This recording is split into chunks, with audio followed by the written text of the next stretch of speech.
और शुरुआत करेंगे एक बेहद ही महत्वपूर्ण खबर के साथ, जहां जम्मू कश्मीर, लद्दाख और हिमाचल में एक बार फिर न्यूज 18 का डंका बजा है। न्यूज 18 जम्मू कश्मीर, लद्दाख और हिमाचल पर लोगों ने एक बार फिर से अपना भरोसा जताया है।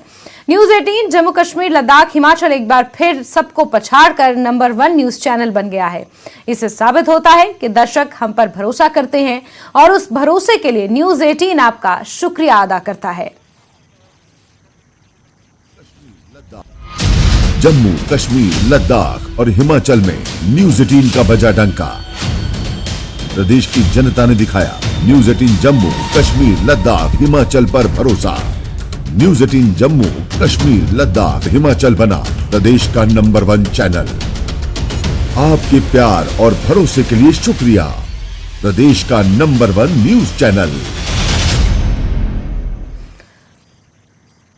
तो आपके इस प्यार और भरोसे के लिए बेहद शुक्रिया। और आगे बढ़ेंगे और अब खबरों का रुख करेंगे। पीडीपी अध्यक्ष महबूबा मुफ्ती ने वीडीसी को हथियार देने के लिए सरकार पर निशाना साधा है। महबूबा मुफ्ती ने कहा है कि सेना और सुरक्षा बलों ने अतीत में अपना काम किया है, जिसके कारण जम्मू कश्मीर में लोकतांत्रिक व्यवस्था स्थिर हो गई है, लेकिन अब उनका काम खत्म हो चुका है और फिर भी बीजेपी सेना को अपने फायदे के लिए इस्तेमाल करने की कोशिश कर रही है। देखिए, जम्मू कश्मीर तो पहले ही ये तो एक मिलिट्री की छावनी बनी हुई है। यहाँ तो कोई कमी नहीं है फौज की, और फौज ने पिछले 30 साल यहाँ अपने फर्ज अंजाम देते हुए जम्मू कश्मीर के सिचुएशन को इस हद तक कंट्रोल किया कि यहाँ जमहूरी निज़ाम बहाल हुआ, चाहे पार्लियामेंट इलेक्शन हुए, चाहे असेंबली इलेक्शन हुए, चाहे पंचायत इलेक्शन हुए। अब फौज का काम नहीं है। जैसे बहुत बड़े बड़े एक्सपर्ट्स जो है सिक्योरिटी के या फौज के जो बड़े बड़े ऑफिसर्स हैं, वो सब ये मानते हैं कि जम्मू कश्मीर एक पॉलिटिकल इशू है, एक सियासी मसला है, इसका कोई मिलिट्री सोल्यूशन नहीं है। दुनिया की कोई भी ताकत, कितनी भी ताकतवर हो, चाहे वो अमेरिका क्यों ना हो, चाहे वो चाइना क्यों ना हो, अपने अवाम के साथ जंग नहीं लड़ सकते और उस जंग को कभी नहीं जीत सकते। तो इसलिए जम्मू कश्मीर के मसले के लिए यहाँ जो फौज ने काम करना था वो कर चुकी है। अब जो बीजेपी फौज के कंधे पे, सिक्योरिटी फोर्सेस के कंधे पे रख के बंदूक चलाना चाहती, इससे कुछ हासिल नहीं होगा। अगर मसलों का हल मिलिट्री के जरिए होता तो जो चाइना ने 20-22 फौजी हमारे जो है उनको शहीद कर दिया, 2000 स्क्वायर किलोमीटर जमीन पे हमारे कब्जा किया, वहां तो डायलॉग चल रहा है, वहां तो रिकंसिलिएशन की बात चल रही है। तो मेरा ये कहने का मकसद है कि ये जो ये सिक्योरिटी फोर्सेस, सीआरपी या बटालियंस और लाने की बात कर रहे हैं, लोगों को एसएलआर देने की बात कर रहे हैं, दूसरे हथियार देने की बात कर रहे हैं, इससे मसला तो हल नहीं होगा। बल्कि जो बीजेपी का जो उनका अपना मकसद है, जो उनका अपना एजेंडा है, 2 फिरकों में नफरत फैलाने का, एक जंगी माहौल तैयार करना, यहाँ बाई को बाई के साथ लड़ाना, उससे वही जो है वही सिचुएशन यहाँ बन जाएगी। और जो बीजेपी बड़े बड़े दावे कर रही थी पिछले 3-4 साल से कि 370 खत्म करने के बाद जम्मू कश्मीर में सब कुछ ठीक ठाक हो गया। अगर सब कुछ ठीक ठाक हो गया, अगर हालात ठीक है, तो फिर और फौज क्यों मंगाई जा रही है? फिर यहाँ के लोगों को, लोकल्स को हथियार क्यों दिए जा रहे हैं? तो इसका मतलब यही है ना कि बीजेपी यहाँ की सिचुएशन को कंट्रोल करने में पूरी तरह से नाकाम हो गई है, और अब वो फौज के कंधे पे बंदूक रख के यहाँ के लोगों को और ज्यादा जो है तंग करना चाहती है और यहाँ खून खराबा और ज्यादा करवाना चाहती है। Thank you.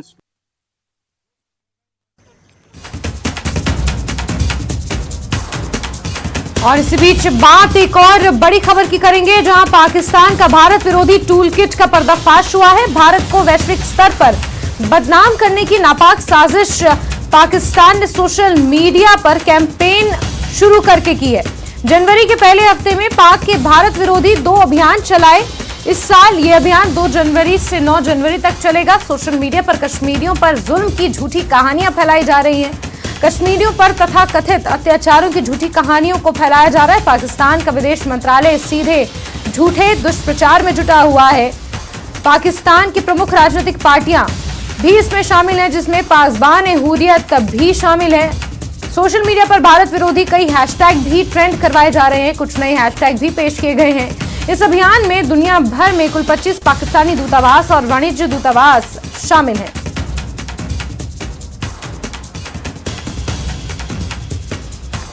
तो पाकिस्तान के इस टूल किट का पर्दाफाश हुआ है। भारत की छवि को वैश्विक स्तर पर खराब करने की पाकिस्तान की सोशल मीडिया के जरिए जो ये कोशिश है, इसका पर्दाफाश हुआ है। कई झूठे प्रचार किए जा रहे हैं, यहां तक कि पाकिस्तान की कुछ 25 एम्बेसीज और कुछ कंसल्टेंट भी दुनिया भर में जो स्थापित हैं, वो भी इस दुष्प्रचार में जुटी हुई हैं। वैश्विक स्तर पर भारत को बदनाम करने की पाकिस्तान की साजिश का भांडाफोड़ हुआ है। सोशल मीडिया पर कश्मीरियों पर जुल्म की झूठी कहानियां प्रचारित की जा रही हैं। पाकिस्तान का विदेश मंत्रालय भी इसमें सीधे तौर पर संलिप्त है। पासबान-ए-हुर्रियत भी इस अभियान में शामिल है और पाकिस्तान का एंटी इंडिया ये जो कैंपेन है, इसका भांडाफोड़ हुआ है, इस टूल किट का भांडाफोड़ हुआ है। इससे पहले भी समय समय पर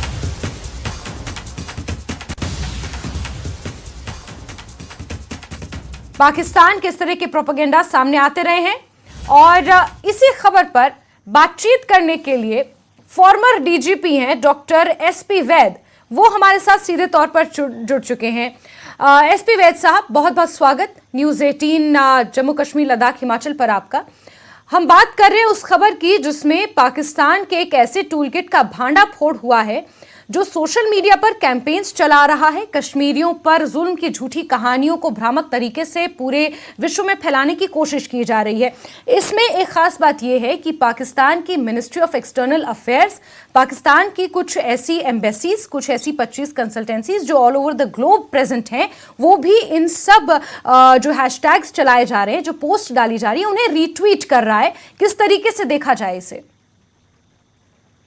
देखिए, ये पहली बार नहीं है। बहुत सालों से पाकिस्तान की जो एस्टेब्लिशमेंट है वो वहाँ फॉरेन पॉलिसी भी डिसाइड करती है, वो एंटी इंडिया पॉलिसी डिसाइड करती है, वो वहाँ का इकोनॉमिक पॉलिसी डिसाइड करता है। वो ये डिसाइड करती है कि प्राइम मिनिस्टर इमरान खान रहेंगे या शहबाज शरीफ रहेंगे।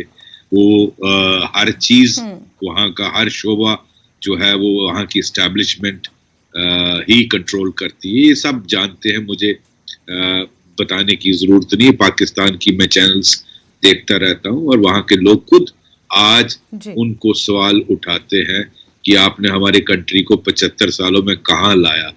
मेरे ख्याल बहुत अच्छा होगा अगर पाकिस्तान ये पैसा जो इस पे खर्च कर रहा है झूठ फैलाने में कश्मीर के बारे में, अगर वो जो 3 करोड़ लोग फ्लड से अफेक्टेड हैं, जिनको छत नहीं है, खाना नहीं है, उनका ध्यान दे। कितना वहां की एस्टैब्लिशमेंट को अपने लोगों का ध्यान है। आज उनको वहां के BLA बलोचिस्तान में किस तरह से मारा जा रहा है, TTP किस तरह से उनकी किलिंग कर रही है।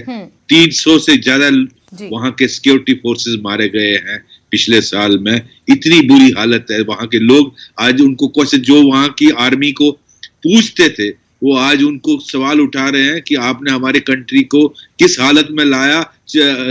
आज श्रीलंका जैसी हालत है, लोगों को रोटी नहीं मिल रही है। तो पाकिस्तान की इस दुष्प्रचार से घबराना नहीं चाहिए। भारत इससे ज्यादा इफेक्टिवली इसको काउंटर कर सकता है सोशल मीडिया में, और इसको करना भी चाहिए और कश्मीर की हकीकत बतानी चाहिए कि यहाँ कितनी डेवलपमेंट हुई है। और आपने जिस कश्मीर को जो आप कह रहे हो, वहां आपके दुष्प्रचार का हम बताते हैं कि आप वहां कितनी आप जो POK जिसको आजाद कश्मीर वो बोलते हैं, वहां के लोगों की क्या हालत है। और ये इसको इफेक्टिवली कंपेन करने, देखिए पूरी 25 एम्बेसीज इसमें पाकिस्तान की इन्वॉल्व है, social media handler, politicians involve है। तो इसका मतलब है वहां की पॉलिटिकल क्लास, वहां की जो एक्सटर्नल अफेयर्स मिनिस्ट्री, ये सब इसमें इन्वॉल्व। और ये पहले भी करते हैं, मुझे मालूम है किस तरह के वो न्यूयॉर्क में, लंदन में, यूरोपियन बाकी कंट्रीज में, कनाडा में किस तरह से उनके टूल किट चलते हैं। और वो हमेशा एंटी इंडिया प्रोपेगेंडा और कश्मीर के बारे में वहां कभी रैलियां निकालते हैं, कभी होर्डिंग्स लगाते हैं, कभी सोशल मीडिया कैंपेन चलाते हैं पाकिस्तानियों को यूज करके, और जो इन्फ्लुएंसर होते हैं उनको यूज करके। भारत सच को इफेक्टिवली पुट कर सकता है। ऐसा नहीं है कि वो बार बार झूठ दिखाकर उसको सच साबित कर देंगे, और सच जो है उसको हम नहीं दिखा सकते। हमें इसको इससे घबराना नहीं है, और ठंडे दिमाग डीजीपी साहब, एक नैरेटिव सेट करने की कोशिश यहाँ पर पाकिस्तान के द्वारा की जा रही है, ये हम समझ पाए हैं।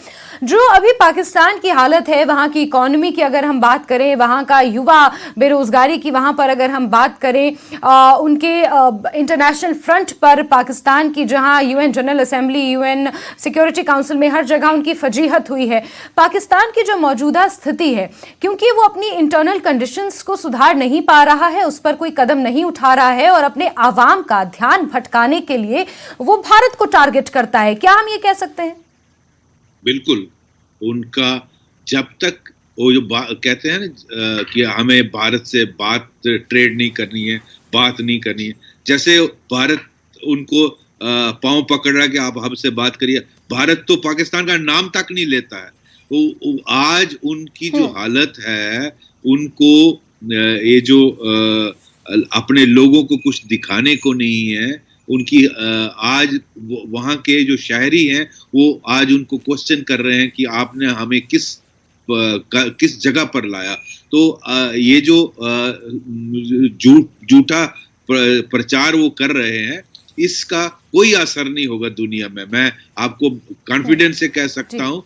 और हमारी एम्बेसीज और हमारी जो एक्सटर्नल अफेयर्स मिनिस्ट्री है, वो इसको बहुत अच्छी तरह से काउंटर कर सकती है और दुनिया को बता सकती है कि हमारे जम्मू कश्मीर में, जहां हमारा जो इंडिया के साथ पूरी तरह इंटेग्रेट किया, वहां इस वक्त IIT है, IIM है, 2 एम्स हैं, 9 यूनिवर्सिटीज हैं, 9 मेडिकल कॉलेजेस हैं, इंटरनेशनल एयरपोर्ट है श्रीनगर में, और 2 और एयरपोर्ट हैं जम्मू और लद्दाख में। यहाँ 5G है। आपके वहां क्या है बताइए मुझे। और इनकी धज्जियां उड़ानी चाहिए पूरी दुनिया में, हमारी एम्बेसीज को और हमारी एक्सटर्नल अफेयर्स मिनिस्ट्री। बिल्कुल यहाँ पर वैद साहब, और सिर्फ ये ही नहीं, ये अचीवमेंट्स नहीं है, इसके अलावा भी जम्मू कश्मीर की जो डेवलपमेंट्स हमने देखी हैं, क्योंकि आज से 5 साल पहले जो जम्मू कश्मीर की खबरों को हम कवर करते थे, और अब आज के मौजूदा हालातों में जम्मू कश्मीर की खबरों को जब हम कवर कर रहे हैं, तो उन खबरों में दिन रात का अंतर है। स्टोन पेल्टिंग की घटनाओं में कमी आई है, जो स्ट्रीट वायलेंस होते थे उनमें कमी आई है। लंबे समय तक हमने देखा कि जम्मू कश्मीर में कर्फ्यूज लगा रहता था, स्कूल बच्चे नहीं जा पाते थे, इंटरनेट वहां पर ठप रहते थे, लेकिन आज वो स्थिति पूरे तरीके से बदली हुई है। मिलिटेंसी की ओर वहां का युवा ना बढ़ के आज IPL खेल रहा है, वहां की वुमेन क्रिकेट टीम अपने आप को स्थापित कर रही है, अपने आप को प्रूव कर रही है। तो इस तरह की जो बदलती हुई तस्वीरें हम देख पा रहे हैं, कहीं ना कहीं आतंक के आका वहां पर बौखलाए हुए हैं। पाकिस्तान की ये बौखलाहट है जो इस तरीके से समय समय पर सामने आ रही है, और फिर एक अलग स्ट्रेटेजी के तहत वो आतंकवाद को अपनी आमद दर्ज कराने की वहां कोशिश कर रहे हैं। राजौरी के डांगरी में हमने देखा। बिल्कुल।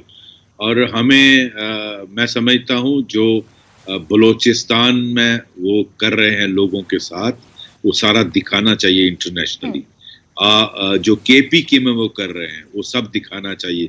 किस तरह से अफगानियों के साथ अत्याचार कर रहे हैं, बलोच के साथ अत्याचार कर रहे हैं, किस तरह से वहाँ जो फ्लड विक्टिम है, वो बेचारे पिछले 6 महीनों से आज तक खुले आसमान में बिना रोटी के रह रहे हैं। उनके नाम पर आप भीख मांग रहे हो, दुनिया भर से कटोरा लेके जाते हो, और आज आप बैंकरप्ट कंट्री हो गए हो।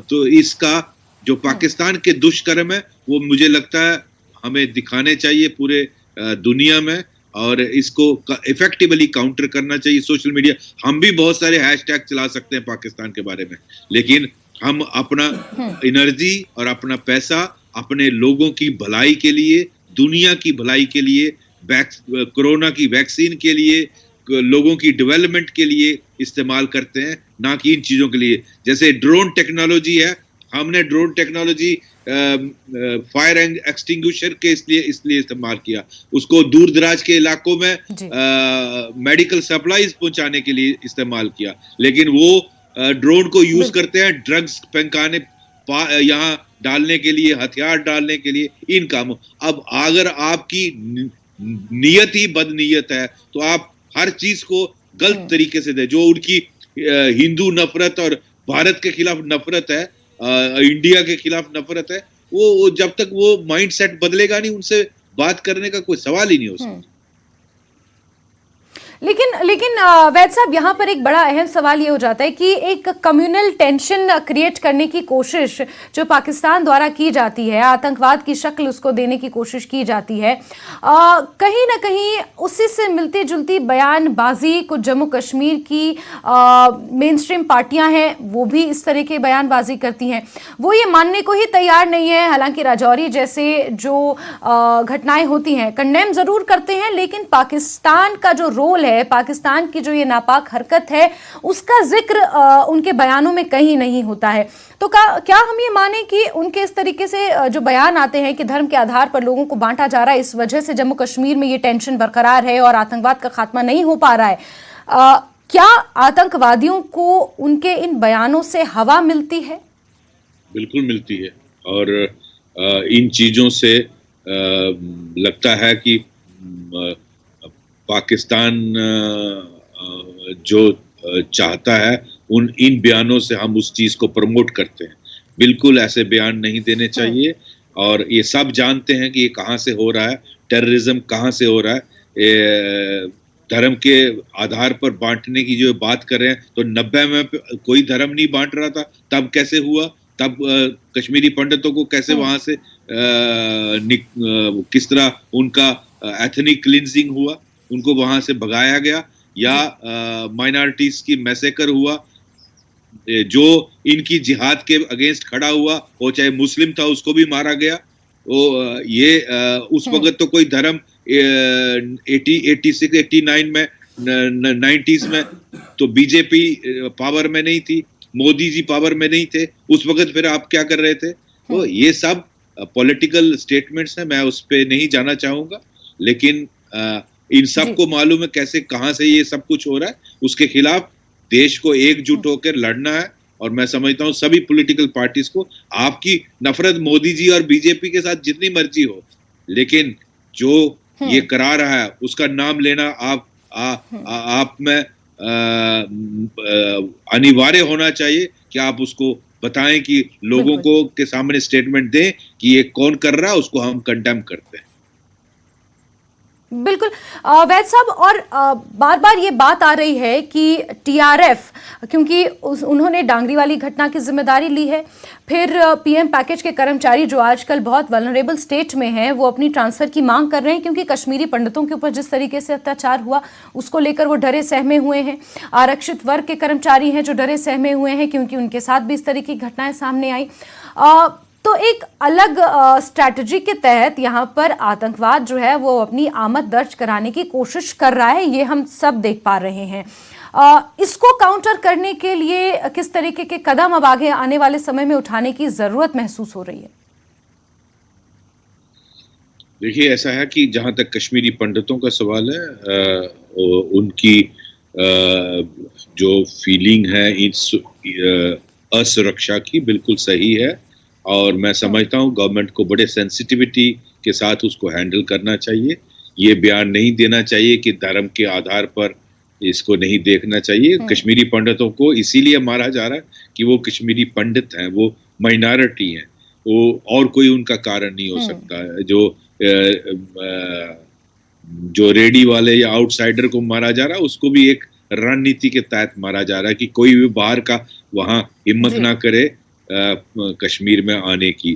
तो ऐसे बयान नहीं होने चाहिए, इनको हमें सुरक्षित जगहों में रखना चाहिए, सुरक्षित जगहों पे इनको पोस्टिंग होनी चाहिए।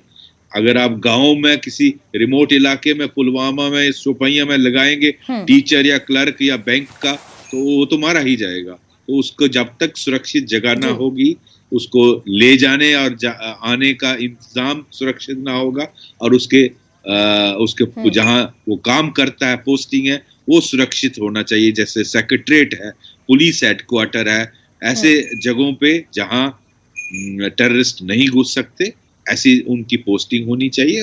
और इस पे एक एक्शन प्लान बनना चाहिए। मैं समझता हूँ इवन कश्मीरी पंडित लीडरों से बात करनी चाहिए सरकार को और उनके साथ बैठ के एक एक्शन प्लान बनाना चाहिए और कश्मीरी पंडितों को दोबारा रीसेटल करना चाहिए कश्मीर में उनकी पूरी सहमति के बिल्कुल बिल्कुल। वैसे साहब एक आखिरी सवाल मैं आपसे लेना चाहूंगी कि बार बार बात आ रही है लोकल इन्वॉल्वमेंट की। जो ये घटनाएं बीते दिनों हमने देखी, चाहे कश्मीरी पंडितों के साथ जो हुआ हो, टीआरएफ ने सूची जारी की है विद ऑल द बायोडेटाज, फिर आधार कार्ड देखकर डांगरी में लोगों को मारा गया हो, हिंदू माइनॉरिटीज को, बार बार लोकल इन्वॉल्वमेंट की बात इसमें कही जा रही है। क्या आप मानते हैं कि कहीं लोकल लीकेज की वजह से ये सारी इंफॉर्मेशन आर से पार जा रही है? ऐसा संभव है?